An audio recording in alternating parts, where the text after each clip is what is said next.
네, 취재 편의점이 2년 9개월간의 시즌 1을 마무리하고 저희가 8월 한 달 안식 방학을 하고 9월에 돌아온다고 했더니 2년 9개월간 그야말로 취재 편의점과 함께 동거동락했던 두 분께서 우정 출연 해주시기로 하셔서 오늘 특별히 나오신 두 분입니다. 김준일 평론가, 박지훈 변호사 두 분 나오셨습니다. 아이고 고맙습니다. 네, 안녕하세요. 네, 감사합니다. 네, 아유 진짜 너무 감사해요. 네. 굉장히 바쁜 분들이어서 저희가 모시기 어려운데 오랜만이네요. 아 진짜 오랜만이야. 편의점주님. 네. 편의점 망한 거야? 문 닫는 거야? 아이 문 닫을 리가 있겠습니까? 한 달 정도 잘 정돈해가지고 뭐 그런 거 있잖아. 시즌 1, 시즌 2 이런 거 하잖아. 남들도 우리도 흉내 좀 내보려고. 오래 달려왔다. 안 그러니까 쉬고 우리가 진짜. 그러니까 힘들었어요. 예, 안 쉬고 힘들게 예. 하루도 안 쉬고 뛰었더라고요. 그래서, 고생하셨습니다. 예, 휴가도 안 갔지. 휴가도 못 갔죠. 야. 아니 딱 사흘 쉬었어. 사흘 쉬었어. 예. 3년 동안. 2년 아니야 3년 아니고 2년 9개월. 2년 9개월이나 3년이나. 네, 딱 그 사흘 쉬었는데 나는 장윤선처럼 안 살 거야. 미쳤어. 휴가도 안 가고 3년 동안 일만 하게. 소야? 일만 해? 그러니까 그야말로 소처럼 일만 했는데 자 라면 그 불기 전에 먹어야 될 것 같아서 라면. 광고부터 좀 소개를 하도록 하겠습니다. 자 오늘 광고는 라면이야? 운림가. 울림가. 여러분 기억하시죠? 운림가의 묵은지 김치입니다. 자, 1970년 전라남도 광주 대인시장에서 작은 반찬 가게로 시작했습니다. 운림가는 입에서 입으로 또 어머니가 딸에게 시어머니가 며느리에게 이 집 김치 참 잘한다. 이 입소문 하나로 지금까지 성장해 왔습니다. 현재는 광주 매월동에서 더욱 깨끗한 환경 속에 반세기 넘게 쌓아온 손맛과 정성을 이어가고 있습니다. 첫째, 김치대축제에서 대통령상, 국무총리상, 국회의장상 등 총 3관왕, 누적 27번의 수상으로 최상의 김치 맛과 품질을 공식적으로 인정받았다고 할 수 있겠습니다. 둘째, 단순 국산 아니고요. 100% 우리 농산물, 그중에서도 특등급 원재료만을 사용합니다. 3년간 발효한 황금 매실액기스, 또 2년간 숙성시킨 멸치젓갈, 최고급 손꼽무 고춧가루까지 타협 없는 최상의 재료만을 담았습니다. 50년 비법의 정수가 담긴 바로 그 맛. 겨울 배추로 저온 숙성한 깊고 구수한 감칠맛을 8월 2일까지 특가로 맛보시기 바랍니다. 구매는 유튜브 더보기 및 고정 댓글 링크를 클릭하시거나 네이버에 운림가를 검색해 주시기 바랍니다. 뭐 말이 필요 없죠? 진짜 맛있다. 뭘 맨날 주저리 읽어. 울림가인데. 먹으면 되는데 울림가는. 자꾸 읽으라 그래. 근데 이게 또 읽어야 돼. 그래야 저기 광고비를 주셔. 광고를 주죠. 신기한 게 네. 아침에 라면 먹는 거 별로 그래. 적은데 네. 김치는 라면이네. 라면은 김치고. 그러니까. 너무 잘 맞아. 맞아, 딱 맞아. 딱 맞아. 예. 밥보다 훨씬 나아요. 예. 그러니까. 우리 박지훈 변호사 너무 오랜만에 맛있게 먹으니까 그러니까. 내가 다 기분이 좋네. 아니 김준일 평론가를 어저께 보니까 밤늦게 YTN에 오밤중에 나가 있고 또 아침에 CBS 트니까 또 CBS 나가서 얘기하고 있고 도대체 하루에 방송을 아니 오늘 우리 이제 뒤에 유시민 작가 얘기도 잠깐 하겠지만은 네. 유시민 작가가 지난번에 그래 8번 방송 그 저기 뉴스아이크 MC 나가서 이제 본인이 이런저런 얘기하는데 장윤선 취재편이요 봤어. 어떤 평론가는 8번 하루에 8번 방송을 내가 여기에서 딱 유일하게 얘기했어. 내가 그날 너무 힘들어서 수요일날 방송 8번 하고 목요일날 내가 와가지고 힘들다 네, 그 얘기했거든. 맞아. 보셨더라고. 한계 효용 체감의 법칙 얘기한 것도 그대로 얘기하더라고. 그래서 그 여기서 얘기한 겁니까? 여기서 얘기했지. 제가 보기에는 지금도 보고 계실 거야. 제가 뭐 예. 미워서 그런 건 아니에요. 네, 아니, 예. 그럼요. 이제 무섭다. 보고 계신다고? 네, 보고 계셔요. 예. 미안해요.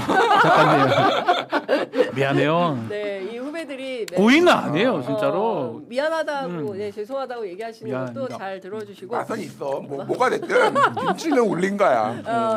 다 떠나서 김치는 운림가다. 운림가다. 너무 맛있다. 예, 너무 맛있다. 너무 맛있다. 예. 라면하고 딱 맞다.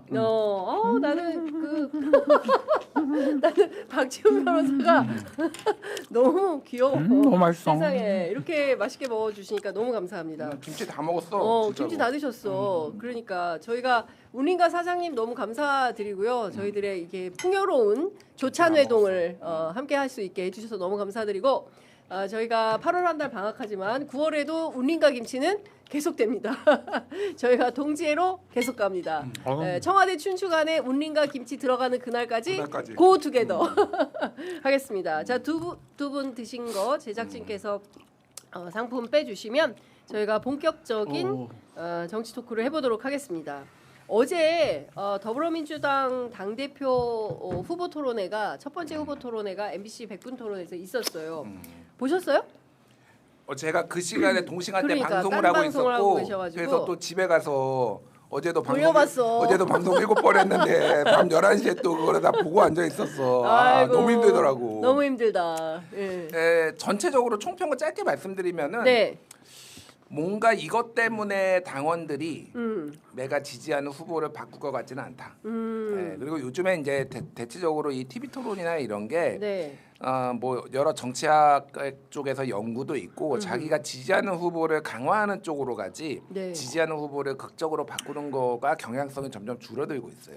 그거는 맞고 전체적으로 조금 다 자기들이 준비하고 자기들이 꺼낸 이슈들 이것들을 얘기를 했고 신천지 얘기가 안 나온 게 좀 눈에 띄더라고요. 그러니까 이제 그만하자. 그러니까. 그만하자. 이제 그게 좀 어느 정도 된 것 같아요. 물론 이제 정청래 그 최고위원들이 정청래 쪽 최고위원들이 좀 더 공격을 할 거는 있지만은 손뼉도 마주쳐야지 소리가 나는 거지. 이쪽에서 네. 이렇게 한다고 이거는 이제 소리가 안 나니까 그래서 신천지 얘기는 안 할 것 같고 굳이 제가 점수를 좀 주자면은 네.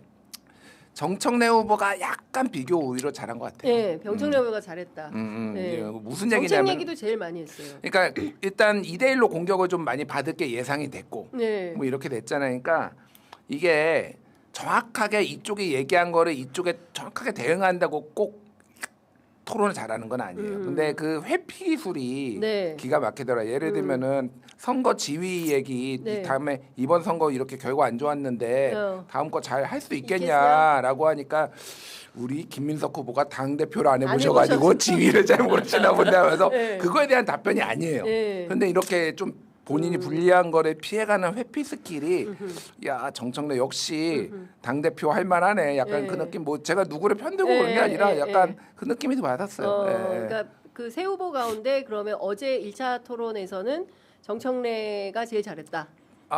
거의 비슷한데 네, 고만고만한 각 캠프 얘기는 자기네들이 제일 잘해요. 잘했대. 다. 예. 그런데 캠프의 공통된 얘기는 네. 지지 후보가 바뀔 것 같진 않다. 저도 그렇게 생각해요. 이것 예. 때문에 지지 후보가 바뀔 것 같진 않다. 그리고 보니까 이제 어제 보니까 김민석 후보 캠프에서는 팩트 체크를 했더라고요. 어떤 게 거짓말인지를 실시간으로 대선 후보 토론하면 예전에 그랬지 않습니까? 예, 대선 후보 예. 토론하면은 그 캠프마다 이제 그 팩트 체크해서 기자들한테 실시간으로 알려주는데 어제 김민석 후보 캠프는 그걸 했어요. 그래서 제가 이거 진짜 엄청나게 준비를 많이 그쵸. 하는구나라고 생각을 좀 했습니다. 그러니까 막 TV 토론 실시간으로 보면서 맞아요. 기자들한테 팩트 체크하는 게 쉽지가 않은데 그거를 했다라는 거고. 우리 뭐 저는 송영길 후보가 좀 눈에 띄긴 하더라고요. 예. 저는 이제 그 전에 송영길 후보 좀 행보를 보면 네. 제 개인적으로 봤을 때는 김민석 후보는 조금 조근조근, 송영길 후보는 좀 강하게 정청래 후보를 공격하는 그런 모습을 좀 상상을 했었는데 네. 생각보다 그러진 않더라고요. 그래서 뭐 조근조근하게 해서 제가 바로 물병을 던지는 마음 이런 거 정도 나올 것 같았는데 전혀 그런 것도 없고 네. 실제로 송영길 후보가 이제껏 했던 행보하고 다르게 토론에서는 뭐 크게 화를 내거나 막 네. 공격하는 모양새는 아니었다고 느꼈거든요. 그러니까 아마 그런 생각도 있는 것 같아요. 지금도 구도가 2대1 구도예요. 네. 김민석, 송영길 대 예. 정청래인데 그게 토론 과정에서 계속 보이면 오히려 정청래가 약자고 부각될 수 있는 걸 아마 좀 생각한 거 아닌가. 또 결론적으로는 뭐 전략의 일환일 것 같기도 한데 계속적으로 토론에 이제 몇 번 더 남았는데 이런 상황이 연출될 것 같아요. 네. 토론을 통해서 뭔가 크게 바뀔 수 있는 상황은 아니다. 다들 자기 것만 지키려고 하는 그런 모양새고 김민석 후보는 제가 봤을 때는 하려고 했는데 정청래 후보가 안 말려드는 것 같고요. 뭐 십자가 밟기 그런 네, 얘기도 했잖아요. 네. 그게 만약에 말려들었으면 유시민 작가 얘기가 좀 전개될 수 있었는데 네. 더 못 가게 막은 것 같아요. 그런 거 봤을 때는 아마 앞으로 막 아주 예민한 얘기를 그렇게 하기에는 저는 쉽지 않다. 네. 이런 것도 있는 것 같아요. 제 개인적 생각인데 투표를 하고 토론을 해버렸어요. 토론회를 하고 투표한 게 아니고 아. 투표의 어떤 결과를 아하. 양 캠프에서 좀 자신하는 것 같아요. 예. 그러니까 정청래 캠프에서는 우리가 앞서는 것 같다 충청도니까. 어허. 또 김민석은 나쁘지 않다. 네. 굳이 토론회 가서 막 하지 않겠다. 아. 요런 게 작동한 게 아닌가 개인적으로 저는 그렇게 예. 보고 뭐 주말에 이제 봐야 되겠죠. 얼마 받았는지 네. 봐야 되겠지만 뭐 제 예상컨대 박빙일 것 같아요. 굉장히 비슷할 것 같아요. 1, 2위가. 1, 2위가 박빙이다. 네, 그게 그 토론회까지 반영되는 모습을 저는 일으켰습니다. 어. 그 박준 변호사 지적하신 거에 조금 보완을 하자면은 제가 좀 아쉬웠던 거는 이게 너무 이제 후보들이 톤앤 매너를 너무 신경 쓴 것 같아요. 이게 그러니까 꼭 내용이 중요한 게 아니라 역대 TV 토론도 그렇고 네. 너무 톤앤 매너가 좀 안 좋거나 뭐 예를 들면 대표적인 게 2012년에 이정희 진보당 후보가 저는 박근혜 떨어뜨리려고 나왔습니다. 나왔습니다. 그게 맞아요. 본인의 신점을 드러내는 거지만 사실은 박근혜의 결집을 그래요, 맞아요. 오히려 부르고 막 오히려. 그랬단 네. 말이에요. 그래서 톤앤 매너를 상당히 신경을 쓰는데 어제는 그게 조금 과했다 제가 보기에는. 그러니까 신경을 굉장히 많이 쓰는 느낌. 네.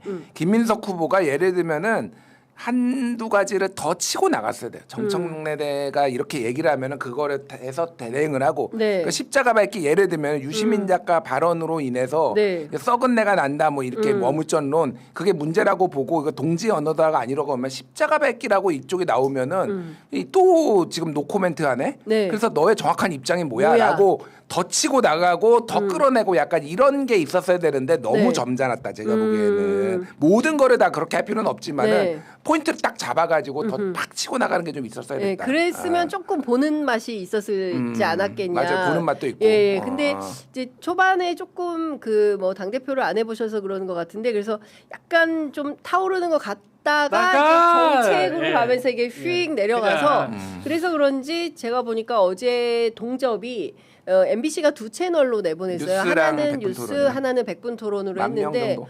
10,000명 정도 이것도 적죠. 생각보다 적은 그러니까. 거예요. 그리고 또 민주당 델리민주로도 지금 생중계를 했는데 토탈 한 32,000에서 33,000 적은 정도. 거예요. 네. 생각보다 관심이 그러니까 많지 이게 않네. 이제 사실은 다음 토론회가 기대가 돼요. 네. 기대한다고 하면 좀 이상한데 이제 본격적으로 에세이하고 네. 개표가 되고 이 지지 투표 수가 나온단 말이에요. 에헤. 그러면 이제 못 이긴다 이래하면 그러면 공격합니다. 아. 그러니까 지금 그 단계가 아니에요. 아직 좀 예언이 자기가 덜 됐구나. 내가 괜찮다 이렇게 생각하는 아하, 거예요. 내가 이긴다. 제가 봤을 때. 그 송영길 후보도 3인데 할만하잖아요. 물병 던지는 마음으로 한번 할 거예요. 지금은 할 필요가 없죠. 아직 본인도 나쁘지 않다고 보는 것 같거든요. 네. 또 이런 장점도 있어요. 송영길 후보는 어쨌든 2위예요. 맞아요. 선호 투표에서 누가 하든 2등이에요. 그런 생각을 하고 있을 거예요. 네. 자기는 3등은 아닐 거다. 내 1등 찍은 사람은 당연히 1위지만 네. 김민석의 1등 했던 사람도 나를 2위로 했을 거고 네. 정청래를 1위로 했던 사람도 선호투표에서 2위를 했을 것이다. 되게 강점이 사실 있다고 보거든요. 스스로. 네, 네. 어쨌든 2위는 제일 많을 것 같아요. 문제는 2등 안에 들어야 돼. 그래야지 그 이유가 의미가 있는 거야. 3등이 이제 의미 표를 주는 네, 그렇게 생각하고 있기 때문에 이제 지금까지는 레이스가 아니고 네. 다음 토론하시 몇 번 남았는데 두 번밖에 안 남은 두 번? 거잖아요. 예. 그러니까 하나 이제 지상파 3사만 하는 거니까. JTBC도 한다고 하긴 하던데. 이거 얘기 되나? JTBC 하기로 했대요. 제가 들은 아직- 얘기라서. 오, 그럼 SBS가 맞겠지. 8월 12일 수요일 날 주영진의 뉴스 브리핑에서 어. 하나 봐. 제가 원래 그날 출연인데 어. 나오지 말라고. 나오지 말라고. 당 대표들 어떻게 나온다고. 하냐면 사건 반장을 원래 하는데 제가 화목 중에 빠질 수 있다니까 그 화목 중에 할 것 같아요. 사건 반장 시간에 할 것 같아요. 네, 사건 반장 시간에 시간에. 할것 같아요. 이분들이 그래서 알고 방송을 있는 하기 때문에 그래서 방송 아는 스케줄 거지. 때문에 제가 뭐 미리 어떻게 알아요? 민주당원도 아닌데. 그러니까요. 깜짝 놀랐네요. 그러니까 제가 보기엔 이거는 속보인데요. 네. 그러니까 JTBC라도 한 번 더 하자. 왜냐면 네. 원래 안 한다고 했고. 안 하려고 했는데 그래서 거기까지 열리면 4번 네 번 하는 거예요. 결과론적으로는. 네. 그러니까 그러면은 뭐 토론 한 번 더 하게 되는 거니까 그렇죠. 좀 기대가 됩니다. 왜냐하면은 이제 후보 토론이 제일 재밌어야 되거든요. 재밌어야 돼요. 박진감이 전당대회 꽃 아니겠습니까? 그렇습니다. 네. 적절한 네거티브가 좀 있어야지 이게 보는 맛이 있거든. 우리도 네. 평등할 맛이 있어요. 그렇지. 너무 평등할 맛인데 점잖으면은, 어제는 사실 너무 잔잔하고 그리고 그러니까 우리 그렇게 싸우는 사람들 아니에요라는 것을 이제 국민들에게 보여주는 어떤 의미 모르겠어요. 그런 뭐 내고가 있었는지 후보들 간에 우리 너무 그렇게 하지 말자라는 게 있었는지는 모르겠지만 여하튼 어제는 이제 세게 붙는 분위기는 아니었다. 그래서 두 번째 토론에서 어떤 진행이 될지 궁금하다라는 것이고 다음 주에는 OBS에서 최고위원들 토론회가 열려요. 이게 최고위원 토론이 더 재밌을 것 같다. 쌀벌할 것 같습니다. 난장판. 쌀벌할 것 같아요. 쌀벌할 것 같다. 네. 네. 어떻게 누가 제일 세게 나올 것 같으세요? 죽을 듯이 싸우겠죠. 여기는 그러니까, 이재명 최고위원. 대통령이 그렇게 하지 말라고 그랬잖아요. 맞아. 예. 죽을 듯이 전쟁하지 마라. 전쟁하지 경쟁을 마라. 해라. 예. 그런데 여기는 예.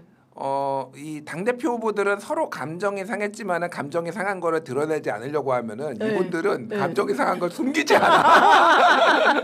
다 드러내. 네. 다 드러내. 어. 와 너무 기대된다. 네. 우리 최민희 의원 진짜 네. 좀 제가 보기엔 수석 최고위원 가능성이 제일 높은 것 같아요. 제일 최민희 높은 것 의원. 같아요 지금. 예. 예. 빠와 까레다 미치게 하는 그거. 와 최민희 의원 기대됩니다. 또 얼마나 세게 붙을지. 붙을지. 예. 안케도 네. 어제 오늘 방송하면서 잠깐 네. 만났어요. 최민희 의원님을. 욕 좀 그만하라고 저한테 뭐라 하시던데 저는 그런 게 아니라고.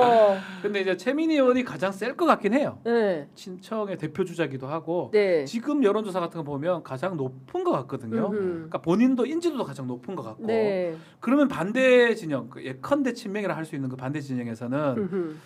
박선원 의원이 이제 눈에 띄는데 박선원 의원이지만 지금 사실은 인지도 싸움이라고 보면 네.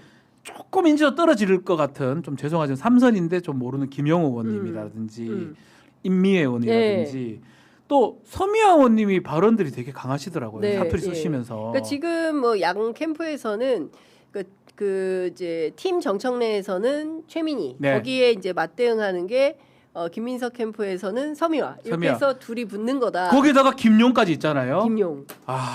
여기 이성윤 한미수도 있어요. 네. 그냥 쌀벌한 전쟁이에요. 이거는 8명 다 그냥 그냥 이거 상상하고 전 다 대부분 방송 오히려 시청률이 OBS가 더 뜨거울 거다. 어마어마할 겁니다. 어마어마할 겁니다. 쇼츠가 엄청 나올 것 같아 내가. 쇼츠가 쇼츠가 어마어마하게 나온다. 그분들 중에 특히 최민희 서미아 의원 말씀하셨으니까 네. 두 분이 계속 싸울 겁니다. 어. 그래서 두 사람 얼굴이 대고 네. 말 끊기의 달인들이시거든요. 예, 예. 달인 이름 뭐라 또 욕한다 뭐라 하실라. 예, 예. 아니 그 보면 이렇게 안 예. 되면 이렇게 탁 끊어가지고 치고 들어가는 그거는 제가 봤을 때 뭐 어떤 토론의 기술로 생각이 드는데 네. 그런 것들 통해서 감정적인 모습도 보일 것 같아요. 왜 말 끊냐고 하면 제가 예상해 보건데 말 끊지 말라고 하고 뭐 이런 일까지 좀 벌어지지 않을까. 이게 진짜 그러니까 정치인들이 본인 부고만 아니면은 언론에 이름 다 나오고 좋아한다고. 더 좋아하잖아요. 진짜 저는 최민희 의원을 보면서 다시 한번 그걸 느껴요. 최민희 의원이 굉장히 훌륭하신 분이기도 하지만 온갖 구설수에 또 많이 올랐잖아요. 네, 딸 네. 결혼식 뭐부터 해가지고 그러니까 근데 그만큼 인지도가 쌓이니까 네. 최근에 뭐 이렇게 조사들 보면 잘 나오는 거예요. 네, 확실히. 그러니까. 이번에 컷오프 14명 중에 8명 못 올라간 분 중에 대표적인 게 박성준 의원. 예. 그리고 이건태 의원. 이건태 의원. 박성준 의원은 원내 수석 부대표까지 하고 맞아요. 의원들 사이에서는 굉장히 있고 또 방송에 그렇게 안 나오신 분도 아니에요. 네. 근데 이 당원들과의 소위 말하는 라포, 정서적 유대감이 조금 떨어지는 거지. 네. 이건태 의원은 되게 점잖으신 분. 제가 예전에 같이 100분 토론도 하고 그랬는데 네. 되게 점잖아. 근데 파이팅이 넘쳐야 되는 거야 이게 그러니까. 그러니까 결국에는 더불어민주당 전통 지지층 사이에서의 누가 소구력이 있느냐 이제 이게 관전 포인트다 이렇게 말씀을 좀 주신 것 같습니다. 하여튼 뭐 그 핵심은 당대표 토론보다 최고위원 토론이 더 뜨거울 것 같다. 이게 뉴스인 것 같습니다. 자, 최민희 의원 재밌는 얘기 하나. 그때 한창 최민희 의원이 얼마나 솔직하고 재밌는 분인지를 얘기하는 거예요. 그 딸 결혼식 때문에 한창 곤란한 맞아요. 상황이 좀 있었잖아요. 네. 근데 이제 저도 방송을 다니니까 자주 만나잖아요. 네. KBS 라디오였을 거야. 막 KBS 라디오를 하고 나 이제 나왔어. 근데 네. 최민희 의원이 있더라고. 네. 의원님 안녕하세요. 나 이제 항상 누구를 만나든 밝게 인사하거든. 네. 의원님 안녕하세요. 그러니까 제가 안녕하겠어요. 너무나 빵 터진 거야 이게. 사람들이 근데 웃을 수는 없지 거기서. 이거 안녕 그치. 내가 불편한 거를 근데 제가 안녕하겠어요 이러게. 너무 리얼하다. 매력적이야 내가 보기엔 이게 매력인 것 같아. 매력 있다. 네, 맞아요. 근데 하여간 뭐 OBS 토론 어떻게 될지 저희가 지켜보도록 하겠습니다. 그리고 난데없는 뭐 연임 개헌론이 터져가지고 지금 뭐 그야말로 전국에 그 핵폭풍이 돼버렸다. 어제 강훈식 비서실장까지 나서서 없던 그 티타임을 통해서 대통령도 그런 생각이 없다라고 강조했어요. 일단 조정식 의장은 왜 이런 말을 했을까에 대한 관심이 모아지고 있고, 혹여는 뭐 대통령이 그런 생각 갖고 있으니까 의장이 그런 말을 했겠지. 왜냐하면 조정식 의장은 명픽이잖아. 이렇게까지 막 확장이 되고 있어요. 자, 우리 박규영 이 결론적인 얘기인데 참 안타까워요. 저는 이제 뭐 사실 이거를 계속 이슈화하는 거는 국민의힘이나 이쪽에서는 좋아하겠지만 뭐 민주당 내에서는 이걸 하는 게 뭐 별로 안 좋겠죠. 네. 근데 뭐 그걸 떠나서 헌법이 좀 바뀌어야 되고 지금 160석 뭐 여권 합쳐도 180 정도밖에 안 되는 상황에서 더 요연해진 것 같아요. 이번 국회에서. 예. 그래도 하나씩 바꿔가는 게 어쩌면 저는 맞다고 보고, 미국의 뭐 수정헌법 같은 게 미국은 되면 바꾼단 말이에요. 그렇죠. 이게 87년도에 옛날에 있는 헌법을 아직 40년 몇 년이죠? 40, 제 초등학교 6학년 때예요. 제가 50이 다 됐습니다. 제가. 네. 그러니까 그래서 따져보면 그런 기회를 봉쇄시키는 것 같아요. 그게 안타까워요. 저는 네. 뭐 내용을 떠나서 저는 그렇게 뭐 차고 실수라고 보기보다는 뭐 당연히 안 되는 걸 갖고 답변하는 과정에서 그랬는 것 같은데, 어쨌든 간에 결과론적 얘기를 하면 그나마 남아있는 헌법 개헌의 어떤 계기가 봉쇄된 게 아닌가. 이번 국회에서는 원합니다. 끝났다. 네. 그게 가장 안타까워요. 그렇구나. 사실은. 어떻게 보세요? 일단 뭐 조정식 국회의장의 정무적 능력에 대해서 조금 좀 비판을 안 할 수가 없어요. 그러니까 똑같은 의견인데 네. 이게 취임 첫 기자 간담회였어요. 맞아요. 네. 근데 이제 영화 타짜의 대사가 생각나더라고. 아귀가 네. 고광렬이 너는 첫 판부터 장난질이냐 이러면서 첫 판부터 이게 뭐 하는 거야 이게.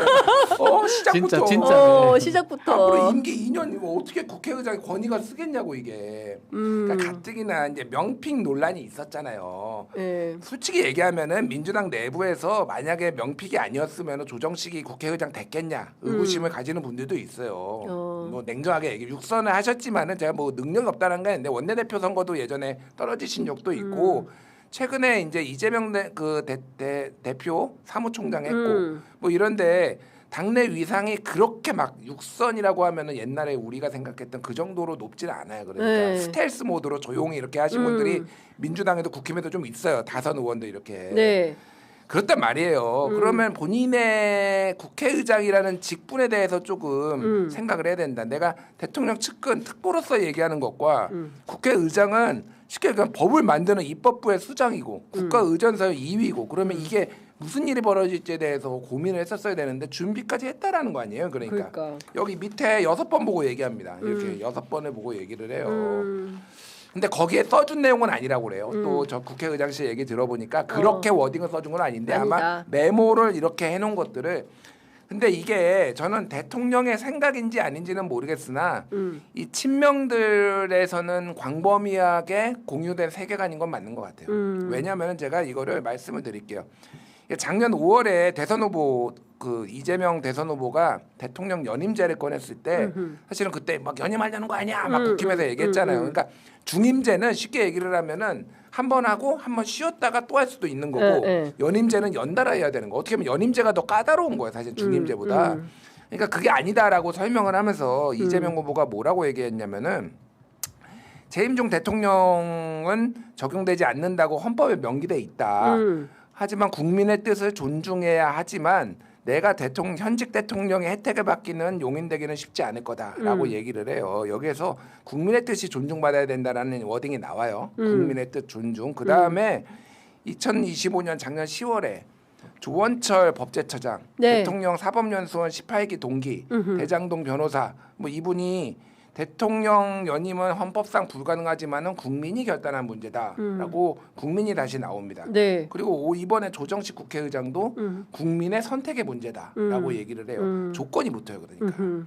그러니까 이 국민이라는 워딩 자체가 가능한 것처럼 비춰지게 이미 후보 시절부터 얘기를 했고 그 대통령이 그러면 다 시켜가지고 야 니들이 국민 얘기해 이렇게 하진 않았겠지. 근데 기본적으로 이들의 세계관에는 그게 있는 거야. 그러니까 이게 그거를 대통령에게 충성하는 거라고 생각하는 사람일 수도 있고 뭔지는 모르겠어요. 제가 그거는. 그것까지 제가 모르겠지만은 유시민 작가가 그래서 여기에서 썩은 내를 맡은 건지도 모르겠고 어쨌든 그런데 이들의 세계관의 친명 그룹에서는 이들에서 이게 있는 거야. 그러니까 그걸 부인할 수는 없어요. 그러니까 그래서 이거는 대통령이 좀 정리를 해야 되겠다. 제가 보기에는 그러니까 제가 장도혁 대표의 주장에 지금까지 살면서 단 하나도 공감해 본 적이 없는데 그거는 좀 다섯 글자 얘기해라. 그냥 이게 더 이상 논란을 일으키지 않으려면은 대통령 외교 열심히 하고 있는데 지금 브라질하고 가가지고 히토리오 지금 그렇습니다. 이런 거 다 외교 이제 이거 MOU 체결하고 지금 가져오기로 하고 거기에 지금 메르코세스라고 그 남미 공동체하고 지금 FTA 다시 추진하는 것도 하고 있고 엄청 중요한 일 많이 하는데 다 묻혀요 지금. 다 묻혔어요. 국내 문제를 정리를 안 하면은 아무리 해외 외교 잘하고 그래도 안 돼요. 그래서 이 정리할 거는 좀 들어와서 정리를 해야 되겠다. 뭐 이제 저기 정성호 장관 거취 문제, 보안수사권 폐지 문제, 그 연임 문제. 청와대에서 가해석 아니라고 해도 이미 사람들이 의심을 하기 시작했어요. 좀 안타깝지만은 이거는 의심이 불신으로 되면은 그 다음에는 저항으로 이어집니다. 이거는 되게 위험한 지금 국면이다 제가 보기에는. 그래서 대통령 좀 정리를 해줬으면 좋겠다. 저는 평론가 무서운 얘기. 아니요, 근데 뭐 저는 그 김준 평론가 말씀 맞다고 봐요. 얘기를 하는 게 오히려 맞지 않나. 당연한 거예요. 이게 이제 헌법에 규정이 돼 있는 거를 뭐 예를 들어서 이런 거를 상정할 수는 있겠죠. 다음 헌법을 이제 만들면서 붙이게 지금부터 대통령한테는 적용한다 안 한다 뭐 이런 식으로 해가지고 혹시나 이제 그걸 넘어갈 수 있는가라고 이제 보는 뭐 아마 사람들이 그래서 연임이 가능하냐 이런 얘기 하는 것 같은데 제가 이제 말씀드리고 싶은 거는 앞에 있는 헌법 지금 헌법 자체가 구차기원했던 이 헌법 자체가 무효인 헌법이 아니에요. 계속 유지가 되기 때문에 만약에 그래 바꾼다고 하더라도 연속성이 있는 헌법이란 말이에요. 그럼 무조건 위헌 소지가 걸려요. 위헌이라고 저는 생각이 들거든요. 지금 헌법에 반한 거잖아요. 안 하겠다고 했잖아요. 이 법이 없어져서 아예 없을 수는 없. 그 부칙을 만든다 하더라도 이 법도 연속성으로 만들어진 헌법이기 때문에 제가 봤을 때 이런 논쟁을 할 필요가 없는 논쟁입니다. 안 되는 거예요.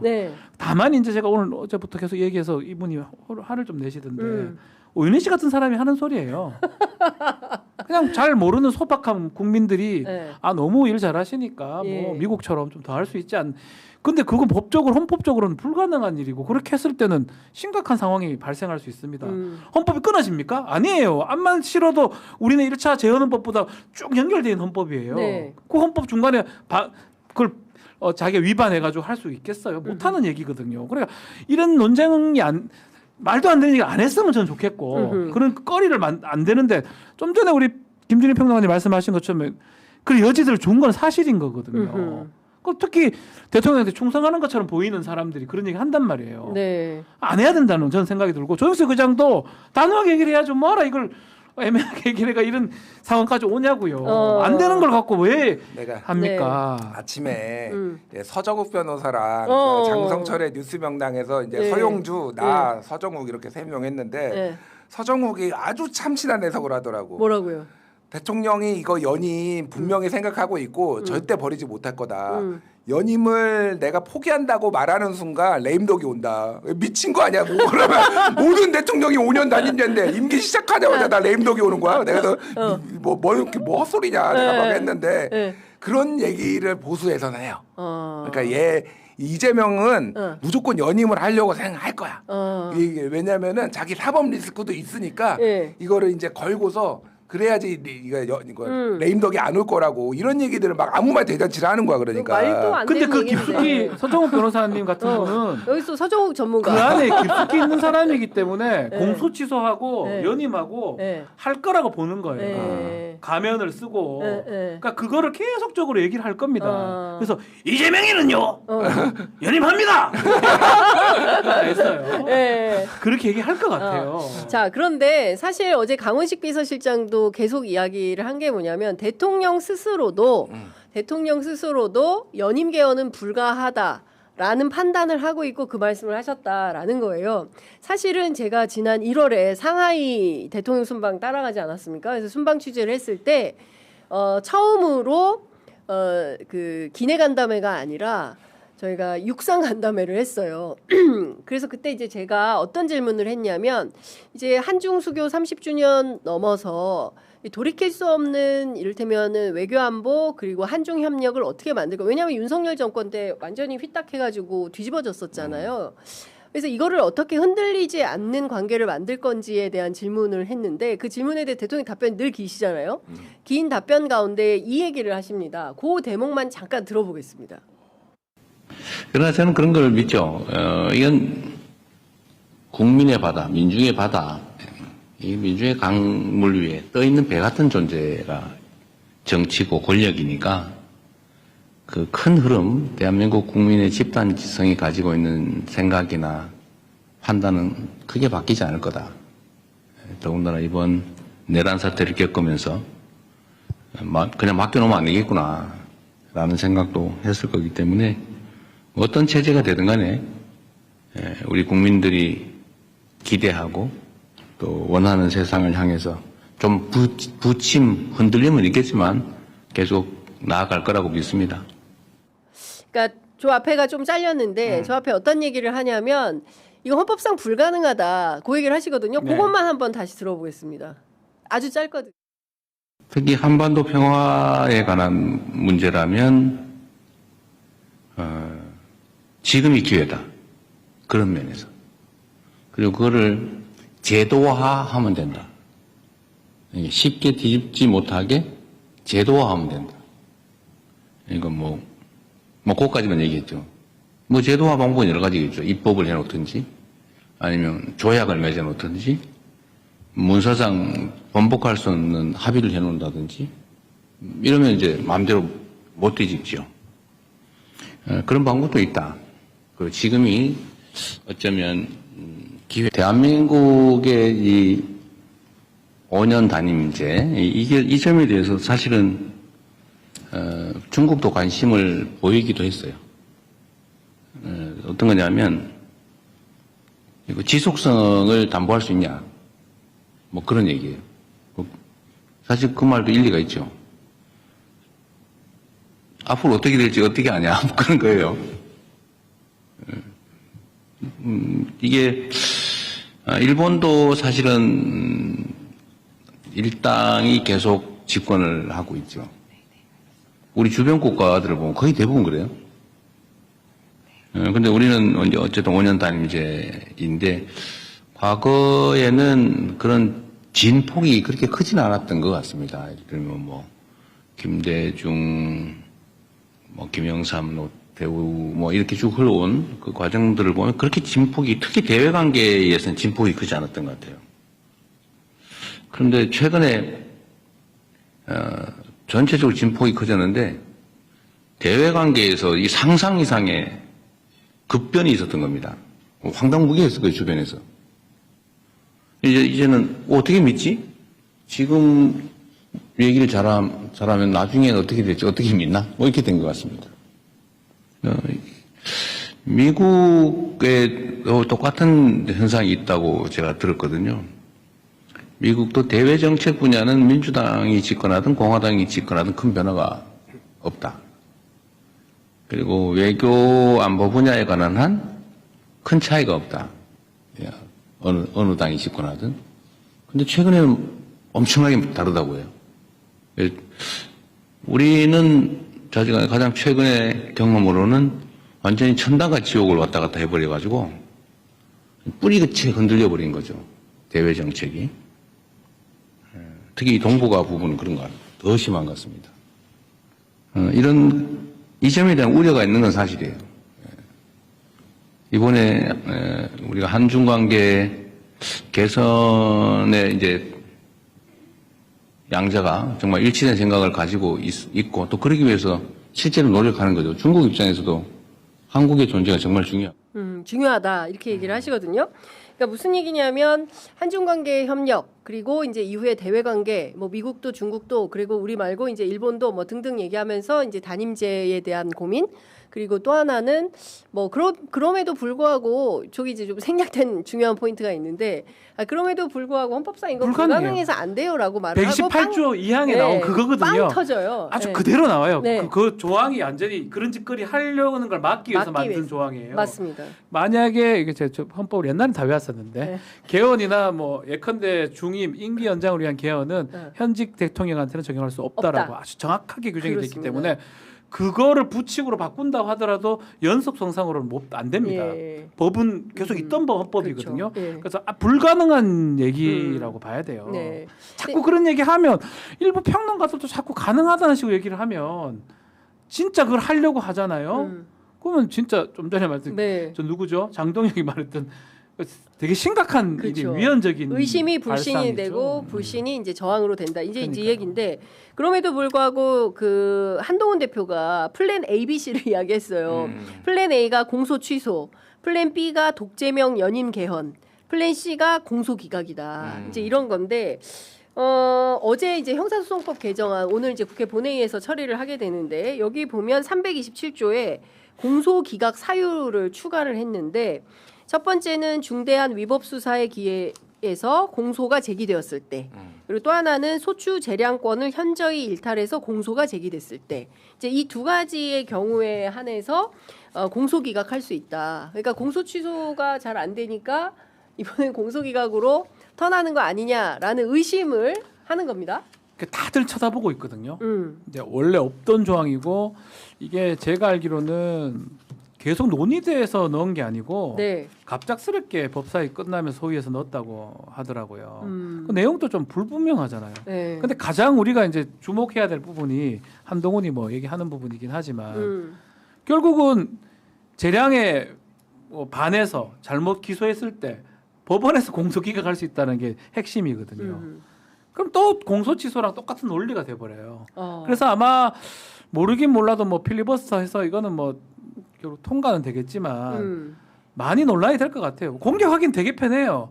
국회의장 발언이 그대로 공격할 만한 꺼리가 되는 것처럼 것처럼. 이것도 꺼리가 돼요. 애매하게 넣기도 하고 네. 굳이 이런 조항을 넣을 필요가 있었나? 어허. 라는 생각도 들고 예. 되게 많이 써먹을 수 있잖아요. 그리고 이게 나중에는 공소 기각 판결 내릴 수 있단 말이죠. 이재명 대통령 사건에 대해서 예. 그것까지 연결되니까 예. 조금 저는 아쉽다. 뭐 제가 뭐 입법을 하는 입장이 아니기 때문에 저라면 이런 건 안 했으면 아니면 충분히 논의를 하고 하든가. 그러니까 그 의심받은 일을 왜 하냐? 그 공격하기 좋다는 거예요. 이거 네. 조정식 의장이 잘못했다고 난 말하기보다는 예. 결국 공격 당하잖아요. 예. 이것도 공격 당할 거예요. 한번 보십시오. 아. 세게 공격 당할 겁니다. 어떻게 보세요? 그러니까 뭐 논란이 뭐 모든 법이 다 논란도 있고 이견도 있는데 이거를 밀어넣는 건 안 되죠, 솔직히. 그러니까 국힘이 어제 이제 보안 수사권 뭐 거기 쪽에서 폐지 이제 반대하니까 뭐 그거에 대해서 이제 논의하려고 봤는데 이게 뭐야 이렇게 된 거예요. 그러니까 이게 뭐야? 이거는 아니지, 솔직히. 그러니까 저는 빼하지가 않다. 할 수 있다고 봐요. 이것도. 그러니까 이게 말씀하셨듯이 형사소송법 327조에 피고인에 대해 재판권이 없을 때 쉽게 얘기하면 피고인 죽으면은 이제 없어지는 거예요. 공소 그쵸, 기각하는 공소 거죠. 기각. 그리고 공소 제기 절차가 법률 규정을 위반해 무효일 때 이거거든요. 이거를 좀 더 구체화한 거예요. 그러면은 뭐 그 무효가 될 만한 법률 규정을 위반한 게 뭐냐 그러면 중대한 위법 수사 같이 위법이잖아요. 그러니까 법률 규정 위반한 거. 그리고 또 하나는 소추 재량권을 현저히 일탈의 공소가 제기. 이건 약간 논란의 여지가 있는데 어쨌든 넣을 수도 있다고 봐요. 솔직히 얘기하면 저는. 근데 갑자기 넣으면 안 되지. 그냥 똑같이 국힘이 다수당인데 이게 뭐야 민주당이 갑자기 이거 왜 이거 밀어넣었어? 바로 농성 들어가지. 이건 페어하지 않아요. 그러니까 그래서 이거 통과가 되면은 통과가 될 거라고 보는데 공격 계속 받겠다. 그 박지원 변호사가 얘기했듯이 뭐가 됐든. 현저한 소추권 재량 일탈남 이게 이거는 뭐예요? 불명확하잖아요. 이게 어떨 때를 얘기하는 거예요. 소추 재량권을 현저히 일탈해서 해석의 여지가 공소가 너무 제기. 많아요. 판사가 봤을 때 야 검사가 어디 건방지게 이따구를 법을 적용해서 갖고 와? 너희 기소 소추권 안에 맞아? 야 이거 안 돼 공소기각. 이런 일이 발생할 수 있다고 이 조항대로 써먹으면. 현직 판사가. 예컨대 지기현 판사도 그럴 수 아주 있잖아요. 이거는 조금 제가 그 극단적인 네. 아주 생각해 본 예는 네. 절도죄 초코파이 사건이 있었어요. 초코과자를 네. 경비원이 가져가서 이제 법적으로는 맞아요. 이제 기소를 하면 판단해요. 유죄냐 무죄냐. 궁극적으로 항소심에서 무죄가 돼요. 네. 다른 이론 적용해서. 근데 이거 결정적으로 이 조항 적용하면 판사가 봤을 때 어쭈리 5천 원짜리를 그 기소했다고? 이 재량권 남용이야. 공소기각 또 가능하다는 거예요. 법원이 이게 조항이 뭐 저는 지금 제가 단순히 생각이 안 나서 네. 극단적 예를 하나 네, 들어봤어요. 네. 그만큼 재량의 영향이 너무 큰 거예요. 넓다. 근데 그 재량이 큰 게 뭐 국민들을 위해서 쓴다면 다행인데 예. 당장 공소 취소가 남아 있잖아요. 공격하기가 너무 좋은 거예요. 지금도 만약에 이 조항이 통과된다 그러면 아니 이거 공직선거법 이재명 대통령 이 부분 이상한데 재량 남용인데 공소기가 가능한 거예요. 그러니까 이건 문제가 된다는 거죠. 예. 안타까워요. 이렇게 막 뭐 충성심 뭐 좋은데 이건 분명히 지금 우리 김준일 평론가님 말씀하신 공격 소지가 큰데 꼼꼼하게 좀 봐도 그냥 아예 안 되면 네. 지난 형소송법하고 똑같이 하면 돼요. 지난번하고 똑같이 여기 나와 하면 되죠. 있는 대로. 무효인 거. 네. 그건 누가 뭐라 합니까? 이때까지 예. 그걸 적용해 왔는데. 그러니까 이게 기존의 법이 방금 다시 한번 말씀드리면 공소제기 절차가 법률 규정을 위반해 무효일 때라는 거면은 예를 들면은 뭐 박모식이지 박상용 박상용 검사가 법을 위반해 가지고 무리하게 기소를 했다라고 하면은 이거는 공소 기각을 판사가 판단하는 거죠. 그러니까 네. 다른 사람이 하는 게 아니라 판사가 이거는 법률 위반인데 이건 공소 기각 이렇게 할 수가 있어요. 근데 이거를 굳이 또 현저한 명백한 뭐 이렇게 해서 이게 현저한 게 뭔데 예. 명백한 게 뭔데 이제 법률의 명확성 원칙에 위배된다라는 지적을 야당에서도 하고 법조인들도 하는 거잖아요. 네. 그러니까 박준 변호사가 법조인 저렇게 생겼어도 법조인이야. 명확한 거야. 네. 명확한 거 좋아해. 그건 있어요. 지금 말한 것처럼 옛날 조항만 쓰면 무효가 돼야 돼요. 무효. 그걸 넘기가 어려워요. 판사가 봤을 때 판사 느낌으로 할 수 없어요. 무효가 돼. 법률 위반이 돼서 무효가 된 공소제기일 때만 공소기가 가능해요. 예. 그거는 뭐냐면 옛날에 많이 적용했던 게 뭐가 있냐면 위법 수집 증거로 했을 때 네. 되게 학설 대리가 많은데 그런 경우 유일하게 가능한 정도거든요. 무효가 돼야 되는데 무효 아니면 무효는 아주 극단적인 잘못된 거고 취소 사유나 아니면 그냥 단순 잘못된 거는 안 된다는 거예요. 근데 이렇게 법을 바꾸면 네. 무효가 아니고 대략 판사가 봤을 때 현저하다, 명백하다 느낌이 들면 할 수 있는 거거든요. 그러니까 이게 사법개혁도 그러니까 판사들의 특권을 좀 줄이고 그리고 재량을 남용해가지고 뭔가 판결을 하는 것도 좀 제한하고 뭐 이런 거잖아요. 그렇죠. 이거는 판사가 어떤 사안이든 이게 정치적 유불리를 떠나서 지 맘대로 예를 들면은 판사들 중에서도 썩은 애들 있을 거 아니에요. 그렇겠죠. 그래서 지 맘대로 유착해서 공소기각을 할 가능성도 있는 거예요. 이게 꼭 정치적 사건이 네, 아니라. 써먹을 수 있어요. 네, 내가 봤을 때 있어, 현저하게 이게. 위반된 것 같다라고 하면 그만인 거예요. 좀 조금 더 아주 긴밀하게 뭐 좀 정치하게 잘 다듬어서 꼭 필요한 조항을 넣고 누구도 반론할 수 없는 이제 그런 상황을 만들어야 네. 되는데 계속 이상한 빌미를 좀 주고 있다라는 측면에서 이제 두 분의 정치평론 하시는 두 분의 전문가가 이런 말씀을 좀 해주시기 때문에 이 부분은 좀 정치권이 아프게 좀 받아들이고 이후에는 그런 과정이 없어야 되지 않을까라는 네. 생각이 좀 드는데 그래서 대통령 이제 다음 주에 귀국하시는데 귀국해서 이 여러 가지 아, 진짜 이슈들에 근데 대해서 기자회견이라도 해야 되나 어떻게 오기 생각하세요? 싫겠다. 얼마나 오기 싫겠어. 이 난장판인데 지금. 하실 것 같아요. 저는 하실 것 같아요. 왜냐하면 기자회견에서 심상치 입장을 않아요. 심상치 않은 게 심상치 않다. 주식까지 지금 그쵸. 같이 그 요동치고 얘기해야 있거든요. 되죠. 예. 그래서 주식 요동치는 거 플러스 해가지고 성과도 상당히 많이 냈어요. 브라질 가서. 그런 보고도 해야 되는데 어쩌면 국내의 문제들 뭐 보안 사건이라든지 또 정성훈 법무부 장관 지금 저는 뭐 경질하고 이러지는 나가지는 않을 것 뭐 같긴 일단 한데 10월까지는 있어야 할 일이 된다는 많아요. 의견도 왜냐하면 앞으로 중수청하고 이제 하면 다 법무부 장관 일인데 네. 법무부 장관은 청문회 통과하기 너무 어렵습니다. 왜냐하면 야당이 달라듭니다. 네. 그래서 누구를 올려놔도 제가 봤을 때는 엄청나게 공격당할 거거든요. 예. 박지원은 올리면 되지. 박지원 그래서 저는 군대도 과도하게 많이 갔다 왔고 세금도 과도하게 냈고 네. 주식도 많이 잃었어요. 그래서 이득도 없고. 세 가지나 사유가 되네. 장관 가야 되겠네. 예. 국방부 장관 같은 것도 괜찮고요. 농담이고요. 그래서 아마도 정성호 장관이 연말까지는 최소한 가야 된다. 이거 어. 마무리해야 뭐 안 하고 갈 수는 예. 없어요. 지금 그런 얘기 할 거예요. 제가 봤을 때. 정성호 장관 남은 이빨마저 다 뽑으려는 거야. 아 지금. 근데 참 안타까운 게 임플란트 7개래요. 지금. 그러니까. 제가 정성호 장관님 참 몇 번 뭐 지금 보면 그 아시다 역도 같은 게 몸이 되게 좋으세요. 맞아요. 성품도 되게 좋아요. 근데 어디 이제 국회 가서 고생하는 모습 보면서 또 이가 그렇고 뭐 살이 확 빠졌더라고요. 네. 얼굴 같은 게 빠진 게. 아니 근데 그 얘기는 힘들어 하시더라고요. 보여요, 네, 저한테 엄청. 진짜 너무 힘들다고 하신 지 좀 됐어요. 근데 기자들하고 소통하실 때도 근데 이제 본인이 이제 집안 내력이 좀 있대요. 그래서 더 건강 관리를 세게 해가지고 하는 거다. 뭐 이제 이런. 그렇지만 이거였어?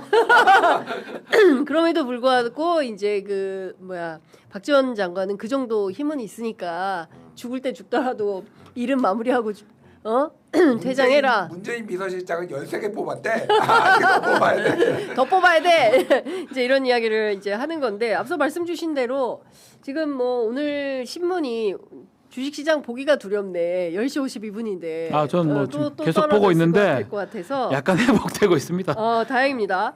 사무실이 우울하다. 뭐 그리고 추가 매수를 포기했다. 그리고 나는 이쯤에서 주식을 떠나련다. 여기까지가 끝인가 보. 근데 사실 이게 작년에 1월 3일날 이제 개장했잖아요. 네. 그때 코스피가 얼마였는지 아세요? 얼마였어요? 2,399예요. 야 많이 올랐네. 2,400 그러니까 2,400을 400 치고. 하면은 더블이 더 오른 거야. 그래. 1년 반 만에. 네. 사실 근데 이제 기대치가 네. 따따따블 정도인데 지금 만피 간다. 이게 다시 5천으로 내려오니까 이게 사람들이. 사람들이 너무 이제 타격 그리고 그렇죠. 그 위에서 상투 잡은 사람들이 그렇죠. 근데 김용범 정책실장은 인터뷰를 안 했으면 좋겠어요. 상파울로에서 또 기자들 불러가지고 단일 종목 레버리지 ETF 때문에 지금 그런 건 이거 아니다. 대한민국 국민들의 역동적인 주식 주주 때문에 이렇게 된 거다라고 얘기를 해서 눈치가 없나 이분은 진짜 경질해야 되나 이런 걸로 경질하면 좀 짜친데 막 이 생각이 들더라고. 다음 지금. 주에 뉴미프라고 또 인터뷰하시는데 목요일. 큰일이다. 주식 얘기를 좀 하면 저도 이게 다른 방송에서 좀 얘기를 하긴 했는데 저도 네. 지금 보고는 있어요. 네. 괜찮네요 오늘은. 오늘 좀 괜찮아요? 빨간색 좀 보이는데. 조금 빨간색이 있어서. 근데 이제 이런 마음일 거예요. 지금 좀 전에 얘기했지만 진짜 옛날부터 주식하던 사람이면 너무 많이 올라갔다가 그래도 반 정도 오른 걸로 돌아오는데 상투 잡업 저 같은 사람. 그러니까. 그런 사람들은 예. 또 젊은 제가 아는 분들도 있는데 빚내서 이제 했던 사람들. 그런 사람들이 있어요. 너무 오르니까 네. 이거만큼 좋은 게 어디 있나 싶어서 레버리지로 하면 뭐 음의 복리인가요? 네. 2배로 막 손해를 보니까 그런 사람들 입장에서는 정부에 대한 지지도도 좀 떨어지지 않을까. 그렇죠. 그럴 수밖에 그게 제일 큰것 없어요. 같아요. 단일 종목 레버리지 그 두 개 SK랑 네. 삼성전자 그 상품 마이너스 56조래요 지금. 그러니까요. 네, 이게 마이너스. 지금 녹아내렸어요. 그렇죠. 지금. 근데 사실 말씀 주신 대로 6월 22일에 9,114.55포인트를 찍었어요. 그러니까 여기서 또 노무라 증권 이런 데서 뭐 만 포인트, 네, 그런 얘기를 뭐 했죠. 12,000포인트 막 이렇게 얘기하니까 가만히 있다가 아니야 지금이라도 들어가야 돼. 그리고 또 이제 수많은 그 주식 전문가들이 나와서 아직 안 늦었다. 여전히 싸다. 한국 주식은 여전히 싸고 아무거나 들어가도 된다 해서 또 막 들어가신 분들이 많은 거예요. 저요. 아니 근데 그러니까 막 9천, 8천, 7천, 6천 이때 몰려 있는 분들이 너무 많다. 그게 마이너스 56%다. 그렇죠. 그러니까 이게 손절 제가 주식 전문가는 아니지만은 네. 기본적으로 이게 버틸 수 있는 분들은 그냥 버티는 게 좋아요. 지금 그러니까. 어설프게 손절했다가는 더 손해야. 굉장히 손해라서 네. 버티시는 분들은 버티고 다시 저는 이건 반등한다고 봅니다. 지금 과도하게 외국의 전문가들도 그렇고 이게 지금 중국의 창신 테크놀로지 상장하면서 이게 맞아요. 엄청나게 지금 파도가 있는 거 쉽게 얘기를 하면은 중국에서 대규모 디램에 이제 투자를 하면은 하이닉스나 삼성전자 네. 여기에 실적이 나빠질 거 아니야 또 하나 그리고 AI 투자 거품론이 지금 계속 나오는 거예요. 수익은 안 나고 그러니까 이게 언제까지 이렇게 계속 이어질 것이냐에 대한 회의론이 있는데 네. 이거는 다시 반등할 거라고 봐요. 그래서 이거는 일단은 버티는 게 좋겠다. 어쨌든 지금 이재명 정부 좋은 게 하나도 없어. 솔직히 얘기하면 네. 주식 지금 녹아내리고 있지, 부동산 폭등하고 지금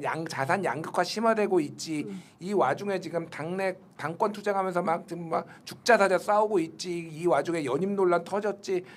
아 이게 진짜 좀 이 정부가 진짜 나라를 위해서 네. 뭐 이런 정파에 관계없이 잘 돼야 되는데 결국은 이거는 대통령이 정말 힘든 자리인데 대통령이 정리하고 책임져야 되고 이런 상황이다 지금. 이게 지금 갤럽이 2주 쉬거든요. 네. 이번 주랑 다음 주 쉬어요. 네. 지금 조사하면은 이제 갤럽은 한 번도 앞자리가 4를 찍은 적이 없어요. 40%대래. 네. 제일 낮은 게 51%예요. 네. 근데 저는 지금 조사하면 40%대로 떨어진다 지금 갤럽 기준으로.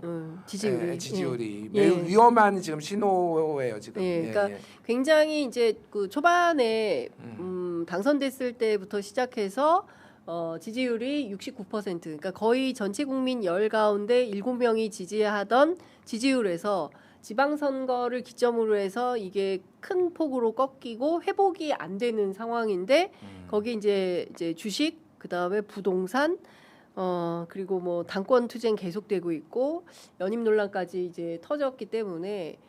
근데 그래서 또, 스타일상 네, 귀국하면서 바로 기자회견 할 거다. 할 것 같아요. 네. 뭐 할 거예요. 제가 뭐 알지는 네, 못합니다. 예. 제가 그쪽 관계자는 아니니까 할 것 같다. 합니다. 스타일상 안 스타일상. 할 수 뭐 어떤 방식으로든지 예. 얘기를 할 겁니다. 매듭 짓고 넘어가야 예, 된다. 스타일상 무조건 할 겁니다. 근데 이제 오늘 보수지들이 또 그 경향신문도 마찬가지고 이 대통령이 연임 개헌 포기를 선언해야 된다. 뭐 이런 얘기를 하는데 그 얘기도 할 수 있죠. 아니 근데 연임한다고 말한 적도 없는데 포기 선언을 하라고 말하는 것은 이제 방금 전에 이제 왔다 가신 박홍근 장관의 경우에는 일종의 뭐 굴복해라 뭐 이런 뜻으로 정치적으로 뭐 그런 굴복을 강요하는 거 아니냐, 거기에 응하는 게 맞는 거냐 이런 논란도 좀 있어요. 이 부분은 어떻게 보세요? 그리고 연임한다고 말한 적도 없는데 연임 안 한다고 말하라고 요구하는 것도 또 과한 거 아니냐, 이 또 논란이 또 막 될 것 같거든요. 그러니까 이게 아까 제가 쭉 말씀드렸잖아요. 그동안의 히스토리를. 네. 연임한다고 그 누구도 하지 않았지만은 계속 국민이 결단할 문제, 국민이 선택의 문제, 국민의 뜻을 존중해야 된다. 이거가 지금 여기까지 온 거거든요. 네. 그러니까 다시 한번 명백하게, 그러니까 두 가지예요. 하나는 더 이상 그 친명 그룹이나 대통령에 가까운 사람들이 매명 이름 대통령을 위한다고 하면서 네. 이런 식으로 뭐 국민 이런 거 연임 얘기 꺼내지 마. 연임의 이응도 꺼내지 마. 일단 첫 번째. 네. 두 번째는 대통령이 어쨌든 이게 뭐 과한 요구라고 볼 수도 있고 굴복하는 걸 볼 수도 있지만은 굳이 그냥 정리하는 게 맞겠다. 그러니까 그거를 꼭 연임 안 한다고 하다가 이런 논란이 있는 거 다 알고 있는데요. 연임 불가능한 거 알고 이거는 이제 더 이상 얘기 안 했으면 좋겠습니다. 제 주변에도 더 이상 이런 얘기 하지 말라라고 제가 경고하겠습니다. 딱 이 정도까지가 맞는 것 같아요. 그러니까. 네. 예, 그래서 예. 딱 정리를 하고 더 이상 끝. 끝. 그래서 더 얘기하면 그 사람이 불경스러운 걸로 이렇게 제가 정리를 하는 게 그렇게 좋겠다. 하겠죠. 요 예. 얘기 하나만 할게요. 네. 노무현 대통령이 그 얘기를 한 적이 있어요. 자기가 새 시대의 맏형이 될 줄 알았더니 구시대의 막내였더라. 이 얘기를 한 적이 있어요. 저는 이재명 대통령이 이 문제와 관련해서는 그러니까 뭐 비유를 하자면은 연임 대통령의 맏형이 아니라 5년 단임제의 막내가 돼야 막내다. 돼. 5년 단임제의 막내가 돼야 된다. 예. 이제 새로운 이제 그 뭐 연임제 중임제는 새로운 대통령한테 맡기는 거 이거를 좀 명확하게 하는 게 그래야지 대통령 지금 있는 이 정부가 성공을 하는 거예요. 그러니까 뭐 네. 서정욱처럼 연임 포기하면 레임덕 온다 이거 그런 얘기 들으면 안 되고 그러니까 네. 이 정부 지금이 제일 중요한 타이밍이다. 제가 보기엔 지금이 제일. 위기예요, 위기 진짜로. 위기다. 이 5냐 4냐 이거 진짜 위기예요. 네. 예. 최소한 지지율이 국민 전체 가운데 절반 그렇죠. 이상은 지지하는 그래야 국정 것으로- 동력이 받죠. 그렇죠. 뭘 할 수가 있죠. 그래야 3대 메가 프로젝트 또 성공시키고 하고. 그리고 사실은 샌프란시스코 AI 선언 같은 경우는 엄청난 거거든요. 그쵸. 글로벌 빅테크 CEO들을 다 불러가지고 어쨌든 1,400조를 끌어냈잖아요. 장기적으로 투자하겠다라고 했잖아요. 그리고 AI 버블이라고 이제 신문들을 쓰고 있지만 그렇지 않다라는 게 전문가. 왜냐하면 우리가 생각해봐. 인터넷이 있던 시절과 없던 시절. 인터넷 없이 우리가 살아요. 이제 스마트폰 없이 못 살잖아요. 살아요. 그러니까 AI 없이 못 사는 세상이 된다. 거기에서 대한민국 빼고는 이야기가 안 되는 세계 질서를 만들어야 된다. 요때 발딱 쓰지 않으면 우리에게 미래는 없다. 이게 제가 보기에는 대통령의 기본 노선인 것 같아요. 그래서 그 진정성이 제대로 남은 임기 동안 구현될 수 있도록 저는 정치권도 너무 과잉 충성하려고 하지 않아야 된다. 자기 각자 맡은 일 열심히 하면 그게 대통령에 대한 어떤 충실한 거 아닌가라는 생각을 하게 됩니다. 너무 오버하니까 자꾸 이런 네. 사고가 터진다라는 생각이 좀 듭니다. 어우, 역시 참 방송 잘한다. 뭐야? 정말 두 사람 오니까 바랄 게 없네. 너무 고맙습니다. 저희가 이제 그 한 달 쉬어서 아쉽고 9월엔 또 오세요. 예. 빨리 김준희 왜 답변을 안 해? 재개업발 한번 올게. 고맙습니다. 우리 지훈 형이랑 붙여줘. 네, 뭐 두 동생 너무 고마워요. 네, 오늘 두 분 말씀 정말 잘 들었고요.